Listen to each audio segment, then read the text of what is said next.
Hello, welcome to your online lecture for the course Pathophysiology 2. Today we are covering the second component to the cardiovascular disorders topic, and we'll be looking at various disorders of the heart. We'll finish up by looking at a few congenital heart defects, and then we'll talk about heart failure during our next class. Here's a list of the different disorders of the heart that we'll be talking about on the next handful of slides. We'll start with pericardial alterations, in particular discussing pericarditis.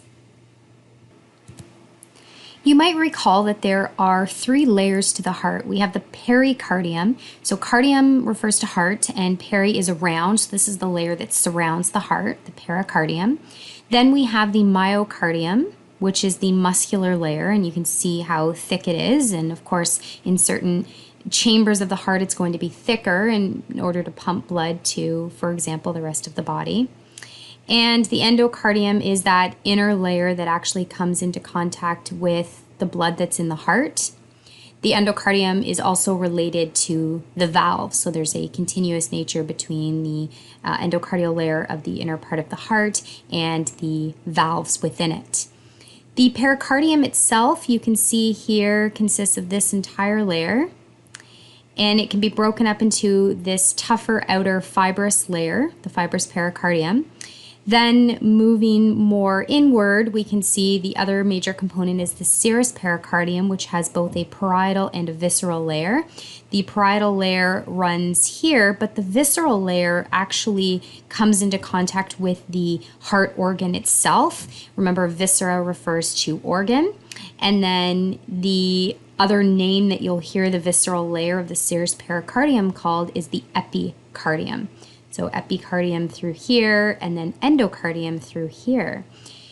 In between the serous pericardium and the fibrous pericardium is what's referred to as a pericardial space, because it is just a space in between those layers. And there is normally a little bit of fluid found within this space, not very much, but just enough to help prevent friction as the heart is moving. Pericarditis then is inflammation. Itis, remember, means inflammation, is inflammation of the pericardium. There exists two forms of pericarditis, in an acute form or a chronic form. Acute is commonly caused by infections, which can lead to pericardial effusion. Whenever there's inflammation that's present, there's fluid production, which can end up filling the pericardial space. And this fluid can either be an exudate, a transudate, or in the form of blood. Now, these terms, exudate and transudate, were introduced to you rather briefly in Patho 1, but transudate is a fluid, or it's plasma that's pushed through the capillary due to high pressure within the capillary. So it leaves the capillary and moves into another area. Exudate is fluid that's usually associated with infections, in particular bacterial infections. And this substance, this exudate, will be high in proteins and inflammatory cells, whereas transudate usually is not. Blood effusion is frequently caused by trauma. So there could be some sort of injury to the heart causing blood to accumulate in the pericardial space. This in particular, so when blood moves very quickly into the pericardial space, can lead to what's referred to as tamponade. But in any case, if pericardial effusion is so extensive that it affects the heart's ability to contract and relax, it can lead to what I just mentioned as tamponade. Cardiac tamponade is a clinical syndrome caused by, of course, the accumulation of fluid in the pericardial space, resulting in reduced heart filling or ventricular filling, and overall affecting hemodynamics, so the normal circulation of blood. And this condition is a medical emergency. Complications with this could lead to death. Chronic pericarditis takes time to develop. That's what we know chronic refers to, over time. And it can cause pericardial constriction. So the chronic inflammation in this part of the heart will end up causing the heart to scar. It will thicken, which will overall affect the function of the heart. This is commonly caused by the buildup of uric acid in the blood. Remember that term, uremia. And uric acid can build up in the blood as a result of the kidneys not functioning properly, so in the case of kidney failure.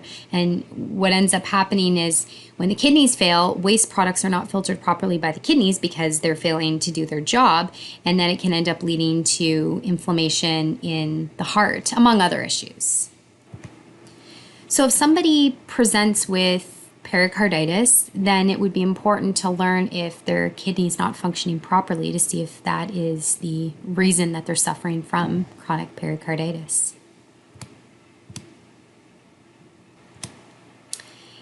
On this slide, you can see a picture of the pericardium a little bit more obvious, and peri, remember, is around the heart, so pericarditis is inflammation of the layer that surrounds the heart, and you can see what normal would look like compared to that of an inflamed pericardium or pericarditis. In the bottom, showing you the two types, acute and chronic. With acute, there's inflammation present throughout the heart. With chronic, though, you can see it's this very thick white area of scar tissue. It's very rigid, and as you can probably imagine, because of the rigidity, the heart loses its ability to move properly, so it can be very, very constricting. And so sometimes chronic pericarditis will be referred to as constrictive pericarditis. A couple of slides ago, I introduced the term tamponade to you, and on the top left, you can see a normal, healthy heart compared to that of someone suffering from tamponade. And with tamponade, there's that excessive pericardial fluid present, or pericardial effusion, which you can see through here when you compare to here. And this greatly affects the heart's ability to function. But as an example, the heart is not able to undergo diastole properly. It's not able to fill properly, and this is going to affect overall cardiac output. Tamponade can be caused by blood from trauma, and with blood it can accumulate very quickly. So if there's injury, blood, it accumulates very fast, and this can induce cardiac tamponade, which, as I mentioned, is a medical emergency since the heart cannot function properly. On the bottom, you can see an echocardiogram as well as an x-ray showing you the enlarged space, which comes up as a darker shade that is due to effusion. Next up, we'll talk about diseases of the myocardium of the heart. So remember, that's the muscle part of the heart that actually contributes to the pumping, or is responsible for the pumping. There are different types, but for this course, we're going to talk about dilated cardiomyopathy and hypertrophic cardiomyopathy, and only one slide for each type. So collectively called cardiomyopathies. So here's the muscle component. A dilated cardiomyopathy, so here's our first type that we're talking about, is when the myocardium loses its ability to contract, causing it to dilate. On the upper left, showing you a normal example compared to that of one that is dilated. In the normal example, the left ventricle or the wall is intact. It's its normal shape, but on the right, you can see that it's lost its proper tone and it has dilated. And as you can imagine, this would affect stroke volume, the ability of the amount of blood that the heart is actually able to pump out. And then, as you would know, it would affect cardiac output. In this bottom image of a heart, you can probably see that the muscle itself is thinner than it should normally be. Normally, the left ventricle, remember, is the thickest. It has to be thick and strong in order to properly pump blood out of its chamber and into the aorta and then to the rest of the body. The most common cause of dilated cardiomyopathy is ischemic heart disease. So this is the most common. When blood supply and therefore oxygen supply is reduced to the heart, then cardiac cells end up switching from aerobic metabolism to anaerobic metabolism because they're just not getting enough oxygen to be in the normal aerobic state. And so then we know that this means that not enough ATP is going to be produced because we maximize ATP production when oxygen is present, and the heart then loses its ability to function and contract properly to the same extent that it normally would. And then so when this happens, this ischemic heart disease, then it can lead to dilated cardiomyopathy. People with renal failure cannot get rid of excess fluid, and so it can back up into the vessels, which can increase hypertension and cause hypervolemia, so excessive volume in the blood vessels or in the circulation, and this can also contribute to dilated cardiomyopathy.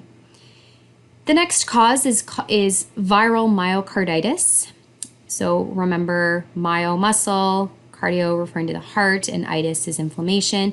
This is a viral infection that can travel to the heart and attack the myocardial cells, contributing to inflammation. This is more common in young adults, but overall not too common. It can lead to heart failure. Once the body fights off an infection, so the viral infection, whatever it may be, then the heart can start to function normal again. But during the attack itself, the heart function needs to be supported medically while the virus is creating this inflammation.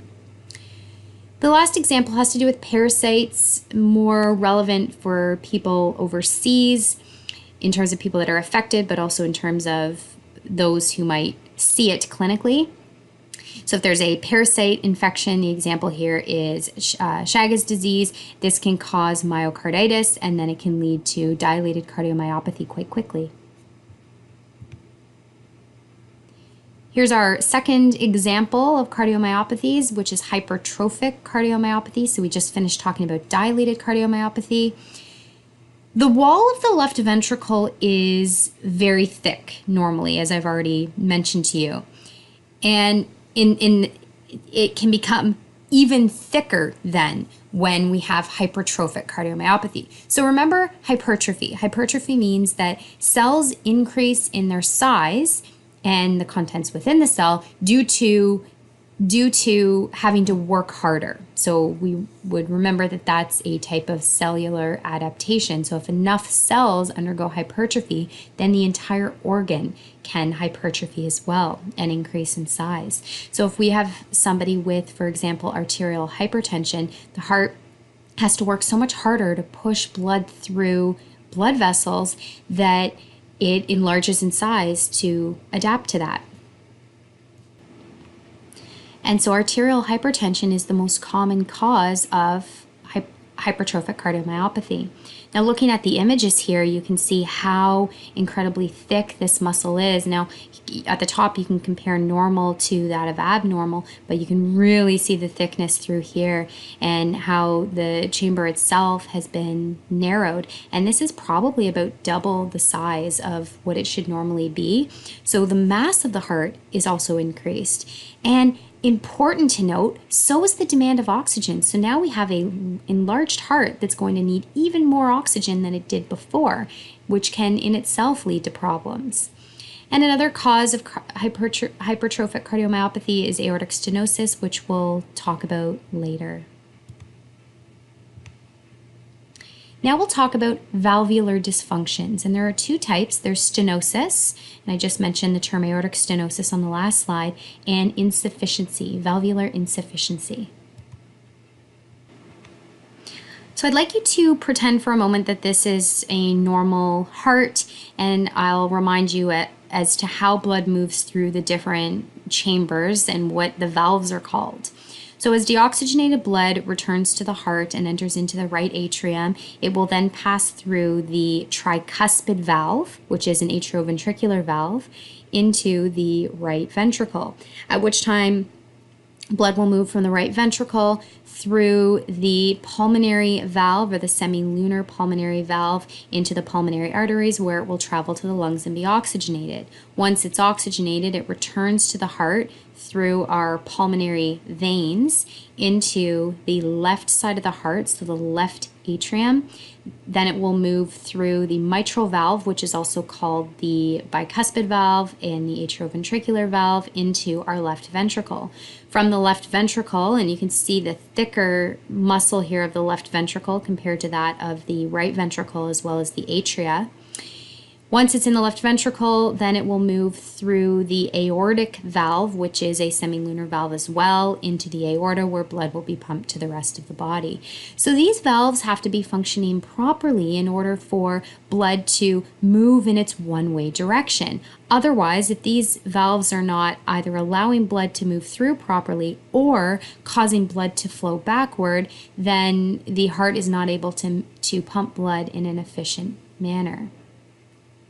Valvular stenosis occurs when the valves or a valve is thickened or the ring of the valve is smaller in such a way that it affects the normal passage of blood through the valve.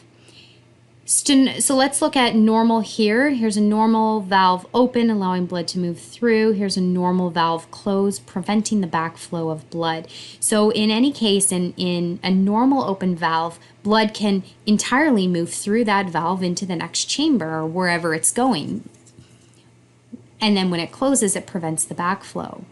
But stenosis occurs when, you can see in this bottom example, the stenosed valve is not open properly. It's not open enough. It's not going to allow for blood to move through it properly. And so even though this looks closed, it's actually, it's as open as it can be.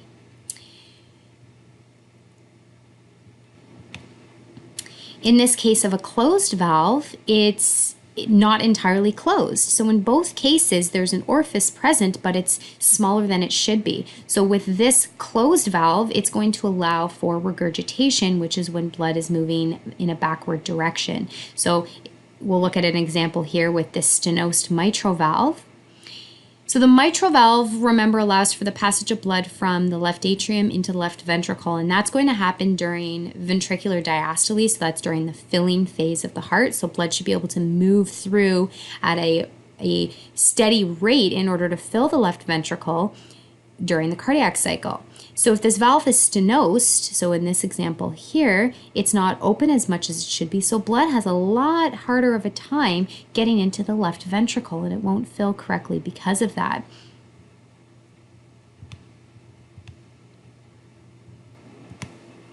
The two types of stenosis that we'll speak about are aortic stenosis and mitral stenosis. So if we go back to this slide for just a moment, here's our mitral stenosis, and then here would be where aortic stenosis would be present. Both cases can be caused by inflammation leading to the stenosis of the particular valve that's affected. With mitral stenosis, it can be caused, or it can cause elevated left atrium pressure, which can lead to atrial fibrillation.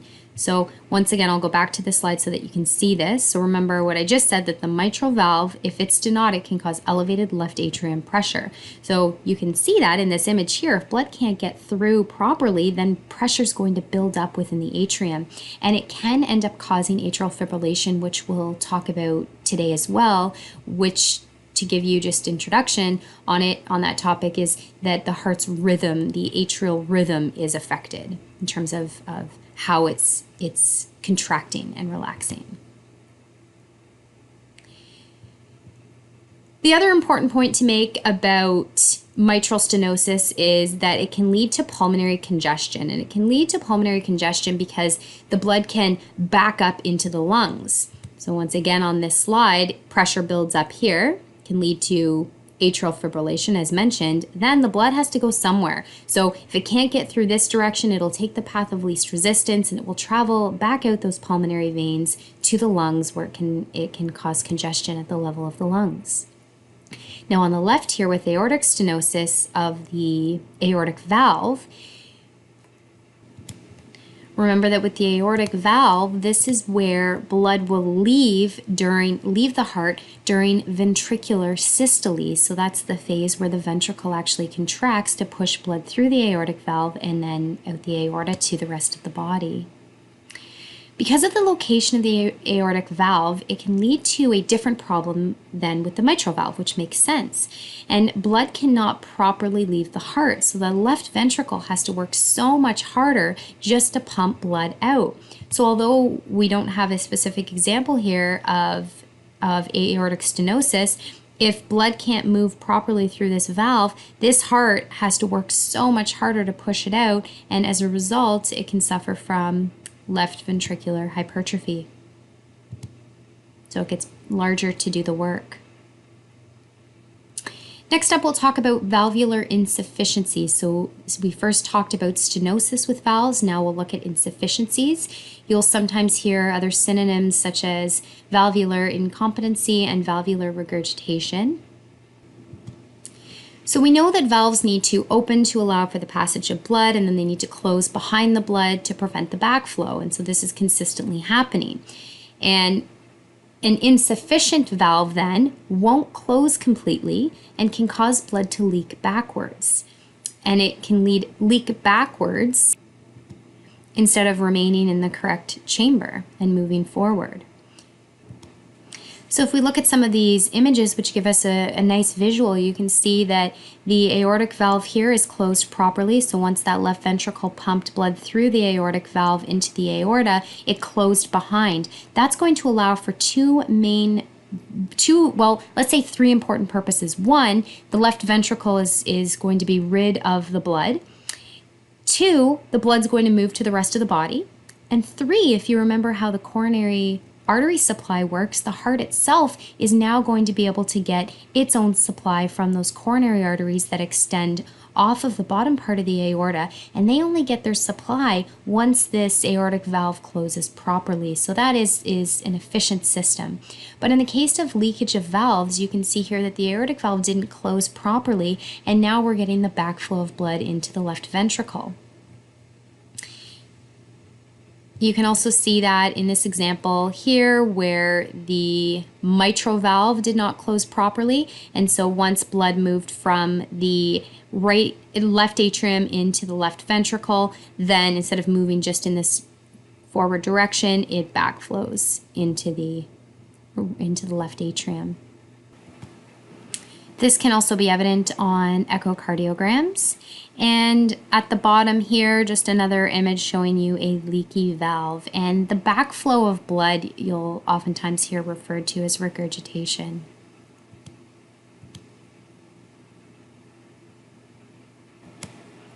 I'd like to mention one additional valve alteration because this one's quite common. It's referred to as valvular prolapse. When the mitral valve closes with valvular prolapse, the leaflet can prolapse or bulge back into the left atrium, which you can see happening here. But what's important to know is that it isn't an insufficient valve, it's just prolapsing or bulging backwards. Eventually, though, it could be responsible for left atrial fibrillation. Remember, that's alteration in the rhythm of the heart. So the prolapse itself is not a big deal, but it is fairly common. So you can see the bulging in each of these cases. Next up, we're going to talk about rheumatic fever. We'll talk about infective endocarditis as well, and these are conditions that can affect the valves. Rheumatic fever is a systemic inflammatory disease commonly affecting the heart. Systemic means that it's affecting the heart valves in this case, but it can also affect other systems. So system referring to systemic, and it's an inflammatory disease. And the damage is caused by an immune response to group A strep. A person can develop strep throat, and the immune system response to the strep throat can damage the heart, not the bacteria itself. So with rheumatic fever, it's not the bacteria that's actually affecting the heart valves and causing damage, but instead it's your body's immune system and the antibodies that you produce against the strep. So the antibodies generated by your immune system can damage the heart, but also it can damage, because we know it's a systemic inflammatory disease, it can damage and cause inflammation to the joints, to the skin, and even to the central nervous system. And so a person can have strep throat, they're treated for strep throat, and then later, 1 to 5 weeks after the infection, they can present back to their doctor with some other signs and symptoms. And that can be because of the antibodies. This condition can also lead to, well, endocarditis quite often, in which case it can then affect the valves as well, but it can also affect the myocardium as well as the pericardium, causing inflammation of those layers of the heart. And so when the endocardium, the myocardium, and the pericardium are all inflamed and affected with this, it is referred to as pancarditis. So that's, again, inflammation really of the entire heart and the layers that make it up.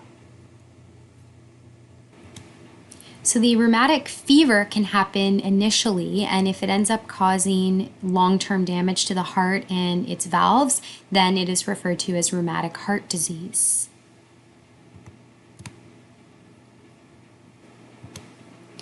This slide summarizes the steps involved in the development of rheumatic fever. So first we have somebody with strep throat, so they're infected with group A beta hemolytic streptococcus bacteria. It leads to streptococcal pharyngitis, so inflammation of the pharynx, so the throat. Then the formation of antibodies that our body naturally does against the bacteria, so part of our immune response.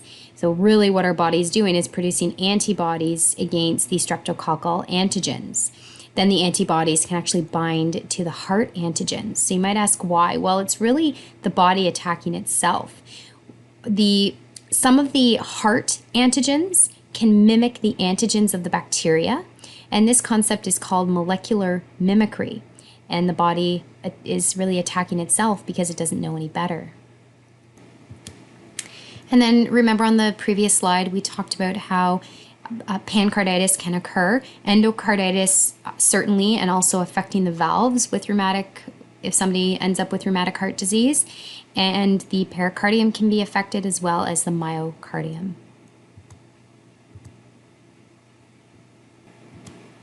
So let's look a little bit at what happens clinically with rheumatic fever. Remember that it's not the bacteria causing the damage, but the antibodies that the body produces. And it can lead to, in particular, mitral valve stenosis if there's damage to the heart valves after the acute episode of rheumatic fever. Now, the antibodies can also cause damage to other systems of the body because remember, it's a systemic inflammatory illness. So for example, polyarthritis, so this is affecting or really causing inflammation of the joints, many of them, so people present with joint pain. Can lead to erythema marginatum, which is inflammation of the skin, and so red spots can be present. It can lead to chorea, which affects your motor movements and cause subcutaneous nodules. Not all of these show up, and of course there's inflammation of the heart. Not all of these will necessarily show up, but it's important to do a thorough exam in these individuals to see what might be present. And so we can say then that rheumatic heart disease is damage to one or more of the heart valves that can remain after somebody has an acute episode of rheumatic fever. And the type of hypersensitivity is a type 2 hypersensitivity affecting the myocardium in this particular example. Okay, next we'll talk about endocardial. So remember the endocardium, that inner layer, and we'll look at infective endocarditis, so inflammation of the endocardium due to some sort of infection, which can then subsequently affect the valves because of the continuation of this layer with our valves. Infective endocarditis is infection and then subsequent inflammation of the endocardium, that inner layer of the heart, and it's most often caused by bacteria rather than other pathogens. There are three critical elements that are involved in order for infective endocarditis to develop, and we'll discuss it just a little bit further on the next slide. But the three elements are: 1, there needs to be endocardial damage, usually of the valves. 2, there needs to be some sort of bacteria present in the blood. So there's the term bacteremia, which refers to bacteria in the blood. And there are many different reasons or causes as to why this bacteria could have ended up in the bloodstream. For example, someone could have a dental procedure done that causes bacteria to enter the blood. Somebody that is injecting recreational drugs could accidentally introduce bacteria into the bloodstream. Somebody could have a medical injection where bacteria from the skin ends up getting into the bloodstream. We'll look at a couple of these examples on the next slide, or you'll see them in print. And then third, what we end up seeing with infective endocarditis are the presence of vegetations. And you can see these vegetations in the arrow, in this image here where the arrow is pointing. And the mitral valve in this case has these bacterial growths, which will naturally affect the physiology of the valve, leading to valvular stenosis and maybe valvular insufficiency. So we'll look briefly at the pathophysiology of endocarditis, but much of what is on this slide I've already alluded to or mentioned on the previous slide. There are various different events that can predispose someone to developing ending up with endocardial damage, which is here in green. And so we can maybe consider these even risk factors. So somebody with a prosthetic valve, somebody that had some sort of trauma or some sort of procedure that caused trauma to the endocardium, those with valvular disease, and those with congenital heart disease. And we'll talk about this term at the end of today's lecture. But in any event, some sort of risk factor can predispose somebody to endocardial damage. Then in orange, to the left here, you can see various examples of where the bacteria comes from. So how is the bacteria, where does it come from, and how is it infecting the endocardium? So I gave you some of these examples on a previous slide, but you can see some additional examples to have a look at as well. And then the bacteria can adhere to the damaged endocardium, which can then promote fibrin and thrombus formation. We talked about that in many times when we've spoken about the development of a clot. And this can lead to the formation of vegetations. Vegetations can cause embolizations, referred to as bacterial emboli, where they can detach and travel through the blood. Here are some common clinical manifestations of infective endocarditis. And murmurs, regurgitation, because of valve damage, heart failure can occur. The vegetations can actually travel in the blood to other areas of the body, causing abscesses, causing petechia, which are, petechia are these tiny circular, non-raised patches that can appear on the skin. So they can occur as a result of bleeding under the skin.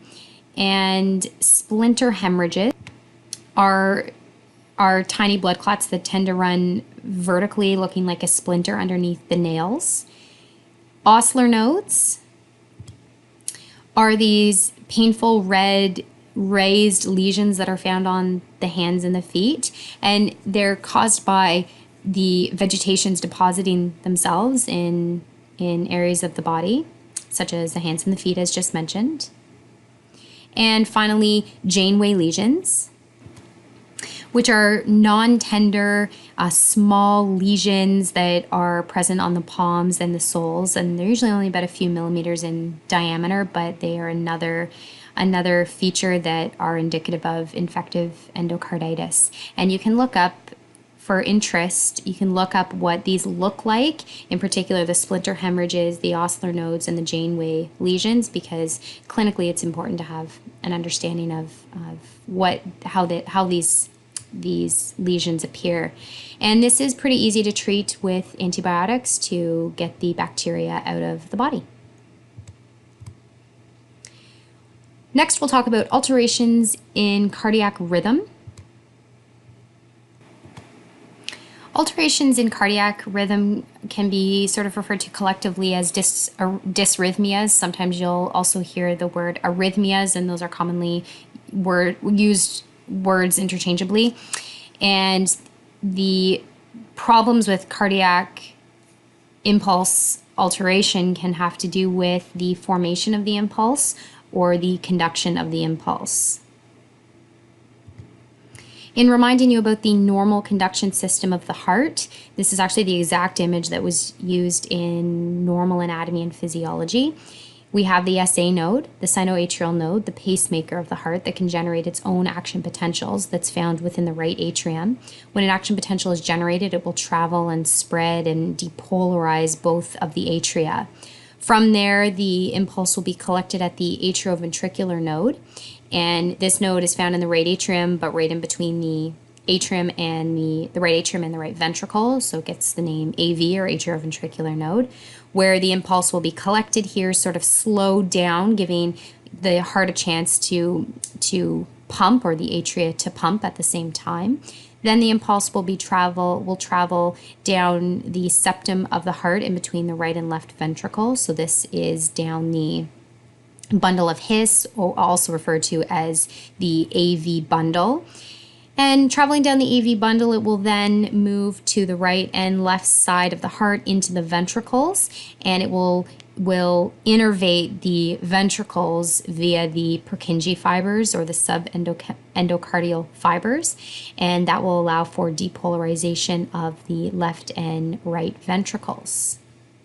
Remember that the atria contract at the same time, followed by the ventricles, which contract at the same time, really reminding us as to how the heart really is a double pump, and it's doing two things at the same time. That is pumping blood to the lungs, but also pumping blood to the rest of the body in a very synchronous manner. So the disorders that can exist with impulse formation, we have here sinus bradycardia. Sinus is referring to the sinoatrial node, which we know initiates that action potential. Bradycardia refers to slower heart rate, slower than normal. So the SA node is pulsing slower than it usually does. Sinus tachycardia is the opposite. It's pulsating faster. And both of these cases can happen because of normal situations. So for example, the heart somebody could have good physical fitness, or somebody goes out for a run. So these can be normal situations. And in the case, though, of fibrillations, atrial and ventricular fibrillations, these are abnormal. These are fluttering of the heart that can be very, very concerning, especially ventricular fibrillation. So that normal pulsing that I've talked about is not present during these fibrillations. And so the functioning of both systole, where we go from systole to diastole, isn't present. And this will obviously affect cardiac output. And then we'll talk about blocks that exist today as well. When the right or left atrium, so we're looking at atrial fibrillation first, loses its ability to have systole and diastole as part of the normal cardiac cycle, then it can lead to, and this fluttering is present, it can lead to turbulent blood flow through the atrium. So instead of having that normal depolarization throughout, when atrial fibrillation occurs, it's kind of all over the place, and the blood flowing through it is going to move a lot more turbulently. And you can see this normal electrical pathway and the completely abnormal, kind of all over the place impulse. On an electrocardiogram, here's normal sinus rhythm versus atrial fibrillation. What is evident with atrial fibrillation on an ECG is changes to the P wave, because remember that the P wave is involved in atrial depolarization, which is very obviously affected in this case. Now, a person can live with atrial fibrillation, but there have been at least a couple of times where I've mentioned that those with atrial fibrillation and blood flowing more turbulently through and moving more turbulently and not necessarily entirely coming out of the atria can predispose this person to developing a thrombi. And this thrombi, or this clot, can be thrown from the heart as an emboli. And it can, if it's in the left atrium, then it can end up traveling to somewhere else in the body and end up in the carotid artery, where it can travel to the brain and Therefore, somebody with atrial fibrillation has a risk factor of developing an embolic stroke. Ventricular fibrillation, the fluttering of the ventricles, this is very concerning. In this case, the QRS wave completely disappears. So remember that that's where ventricular depolarization happens. This is lethal because the ventricles, and the left ventricle in particular, pumping blood to the rest of the body, isn't functioning properly, and this can lead to cardiogenic shock, and the person can very quickly die if it's not reverted. This slide shows you a cardiac block, AV block in particular. You don't need to be aware of much at all about this concept, but what I would like you to know is that when it comes to a block, so the SA node we know generates the impulse, and it should travel along its normal pathway and spread throughout the heart. But when somebody has a heart attack or a myocardial infarction and they survive, there can be scar tissue present, and that scar tissue in the heart can remain, and it can prevent proper traveling of the electrical impulse. And if the impulse can't travel properly in its normal pathway, so this electrical impulse is no longer able to be carried in a smooth way, then somebody could suffer from what is referred to as a block. Finally, we'll talk about congenital heart defects. Remember, congenital means born with. So these individuals are born with heart defects, which can be determined when they're still a fetus, as opposed to just when they're born. So it can be detected.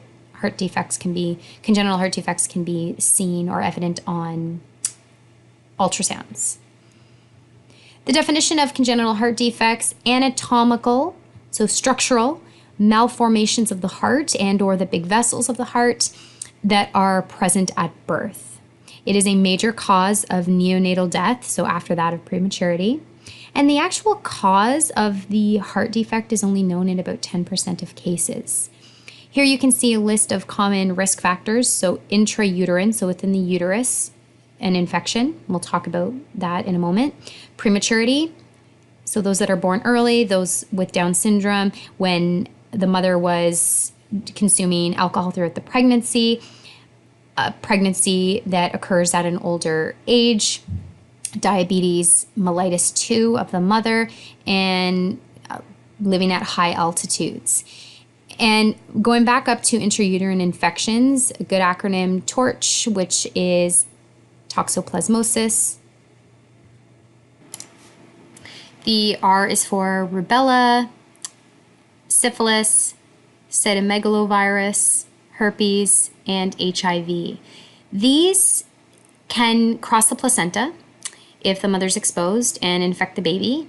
And this is especially relevant in the beginning months of pregnancy, so usually the first 3 months when development is key. There are 2 major types. We have cyanotic and acyanotic. Cyanotic refers to the bluing of the skin. So the skin color looks blue, and it's usually caused by hypoxia or hypercapnia. And acyanotic is non-cyanotic, so they're not blue. So if you're to listen to the heart of a baby and you hear a murmur, then the baby is blue, cyanotic or not, acyanotic.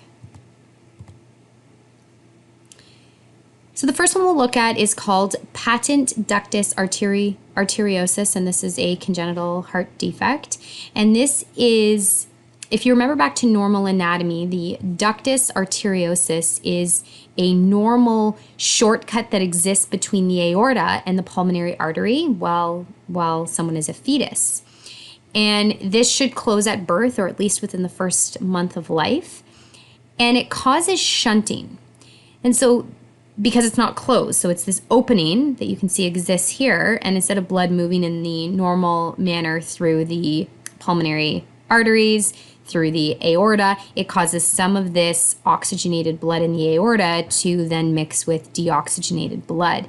So it's really, arterial blood is contaminating venous blood. Okay, so because the aortic blood is going into the pulmonary artery. And so a murmur would be heard with this. This can be closed surgically and sometimes with drugs, so it's usually not a big deal.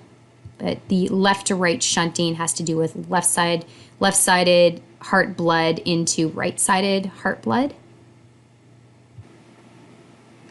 The next congenital heart defect are called septal defects, either atrial septic defect or ventricular septal defects. Remember that the septum separates the right and left atria, so here, and there's a septum separating the right and left ventricle. So a septal defect, therefore, can be that of atrial or ventricular. And both cause left to right shunting of blood, so from one chamber to the next where it normally shouldn't be.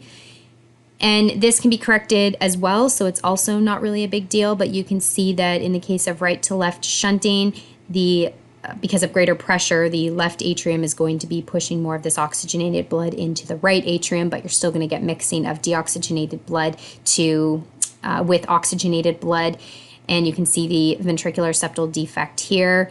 Same concept. You're going to be getting primarily left-sided blood into the right side of the heart or into the right ventricle because of the greater pressure within the left side of the heart. This is our final content slide, and it's a summary of the congenital heart defects, which can be classified as being cyanotic or acyanotic. You should be aware that cyanotic is more severe, but you should also be aware that what we spoke about, which is the atrial septal defect, ventricular septal defect, and the patent ductus arteriosus, all fit into the acyanotic category.